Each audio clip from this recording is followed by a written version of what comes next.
കാർത്തേജിലെ ഒരു കുലീനയായ കന്യകയായിരുന്നു വിശുദ്ധ ജൂലിയ.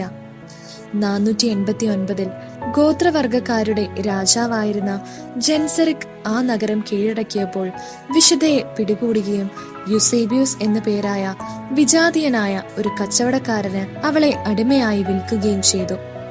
അവിടുത്തെ ക്ലേശകരമായ ജോലികൾ വിശുദ്ധ സന്തോഷത്തോടും ക്ഷമയോടും കൂടി ചെയ്യുകയും അതിൽ ആനന്ദം കണ്ടെത്തുകയും ചെയ്തു. ജോലി ചെയ്യേണ്ടാത്ത അവസരങ്ങളിൽ വിശുദ്ധ പ്രാർത്ഥനയ്ക്കും ആത്മീയ ഗ്രന്ഥങ്ങൾ വായിക്കുന്നതിനുമായി വിനിയോഗിച്ചു.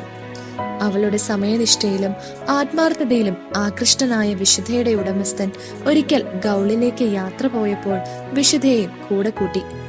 കോർസിക്കായുടെ വടക്കൻ ഭാഗത്തെത്തിയപ്പോൾ അദ്ദേഹം തന്റെ കപ്പലിന് നങ്കൂരമിടുകയും വിഗ്രഹാരാധകരുടെ ഉത്സവത്തിൽ പങ്കെടുക്കുന്നതിനായി തീരത്തേക്ക് പോവുകയും ചെയ്തു.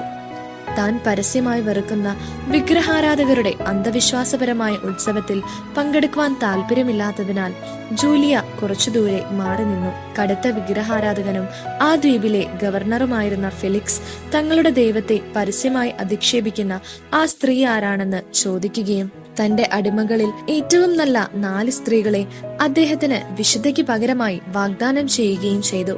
എന്നാൽ നിങ്ങളുടെ മുഴുവൻ സമ്പത്തിനും അവളെ വാങ്ങുവാൻ കഴിയുകയില്ല. ഈ ലോകത്ത് എനിക്കുള്ള ഏറ്റവും അമൂല്യമായ വസ്തു പോലും ഞാൻ ഇവൾക്കായി ഉപേക്ഷിക്കുവാൻ തയ്യാറാണ് എന്നായിരുന്നു യുസേബിയൂസിന്റെ മറുപടി.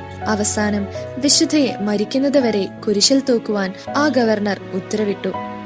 ഗോർഗോൺ ദ്വീപിലെ കുറച്ചു സന്യാസിമാർ വിശുദ്ധയുടെ മൃതദേഹം തങ്ങളുടെ കൂടെ കൊണ്ടുപോയി.